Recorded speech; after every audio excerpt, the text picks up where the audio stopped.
આજે આપણે બનાવીશું મસૂર પુલાવ. આખા મસૂરનો પુલાવ ખાવામાં એકદમ ટેસ્ટી લાગે છે. તો એના માટે આપણે અડધી કલાક પહેલાં જ મસૂર પલાળી દઈશું અને હાફ કપથી ડબલ આપણે અહીંયા ચોખા પલાળી દઈશું. એટલે મેં અહીંયા 1 કપ જેટલા ચોખા પલાળી દીધા છે. પછી આપણે એક ડુંગળી સમારી લેશું, એક બટેટું સમારી લેશું, એક ટામેટું સમારી લેશું અને જિંજર ગાર્લિકની પેસ્ટ રેડી કરી લેશું અને તીખાશ માટે લીલું મરચું લઈ લેશું અને થોડા ખડા મસાલા લઈ લેશું. પછી આપણે કુકરમાં 2 ચમચી જેટલું ઘી ગરમ કરવા માટે મૂકી દઈશું અને એમાં 1 ચમચું જીરું એડ કરી દઈશું. પછી ખડા મસાલા એડ કરી દઈશું અને સમારેલી ડુંગળી છે એ એડ કરી અને થોડીક વાર એને પાકવા દઈશું. આપણે ડુંગળીને ત્યાં સુધી પાકવા દઈશું કે જ્યાં સુધી ડુંગળી સાવ નરમ અને સોફ્ટ ના થઈ જાય. હવે ડુંગળી સોફ્ટ થઈ ગયા પછી આપણે અહીંયા 1 ટેબલસ્પૂન જેટલી આપણે જિંજર અને ગાર્લિકની પેસ્ટ છે એ એડ કરી દઈશું અને બધાને સારી રીતે મિક્સ કરી દઈશું. બધું સારી રીતે મિક્સ થઈ જાય પછી આપણે એમાં 1 ટમેટું છે સમારેલું એ આપણે એડ કરી દઈશું અને બધાને મિક્સ કરી અને સારી રીતે ચડવા દઈશું. જ્યાં સુધી ટમેટું છે એ સાવ નરમ ના થઈ જાય ત્યાં સુધી આપણે એને ચડવા દઈશું. વચ્ચે વચ્ચે આપણે એને ચમચા વડે હલાવતા રહીશું. બધું મિક્સ અને નરમ ના થઈ જાય ત્યાં સુધી આપણે એને ચડવા દઈશું. પછી આપણે બધા મસાલા એડ કરી દઈશું. 1 ચમચી હળદર પાવડર, 1 ચમચી ધાણા જીરું પાવડર અને 2 ચમચી જેટલું લાલ મરચું પાવડર એડ કરી અને આપણે બધાને મિક્સ કરી લેશું.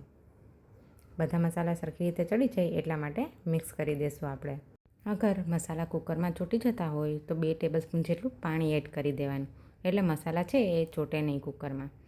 હવે આપણે સ્વાદ મુજબ મીઠું એડ કરી દઈશું. મેં અહીંયા સિંધાલું નમક યુઝ કર્યું છે એટલે 2 ચમચી મીઠું એડ કર્યું છે.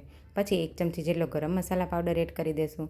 જે આપણે લીલું મરચું સુધારીને રાખ્યું હતું એ એડ કરી દઈશું અને 1 ચમચી કસૂરી મેથી એડ કરી દઈશું અને બધા મસાલાને સરખી રીતે મિક્સ કરી લેશું. પછી આપણે જે મસૂર અને રાઈસ પલાળીને રાખ્યા હતા એ એડ કરી અને બટાટું પણ એડ કરી દઈશું. બધાને સારી રીતે મિક્સ કરી અને 2 થી 5 મિનિટ સુધી આપણે ચડવા દઈશું. ત્યાં સુધીમાં બધા મસાલા સારી રીતે એમાં ચડી જાય અને થોડી વાર સુધી આપણે એને ચમચા વડે હલાવતા પણ રહીશું કેમ કે મસૂર અને રાઈસ છે એ નીચે બેસી ના જાય. હવે બંને સરખા મિક્સ થઈ ગયા પછી આપણે એમાં 2 કપ જેટલું પાણી એડ કરીશું. અહીંયા ડબલ પાણી એડ નથી કરવાનું પણ 2 કપ જેટલું જ પાણી એડ કરીશું.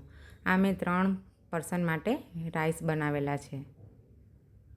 પછી આપણે કુકરનું ઢાંકણું બંધ કરી અને 2 થી 3 વિસલ વગાડી લેશું. હવે વિસલમાંથી પાણી ના ઉભરાય એના માટે મેં અહીંયા ટીશ્યુ પેપર એડ કરી દીધું છે. હવે સારી રીતે વિસલ વાગી ગયા પછી આપણે પુલાવને ચેક કરીશું. એક દાણો છૂટો અને મસ્ત બનશે અને ખાવામાં પણ એકદમ ટેસ્ટી લાગશે.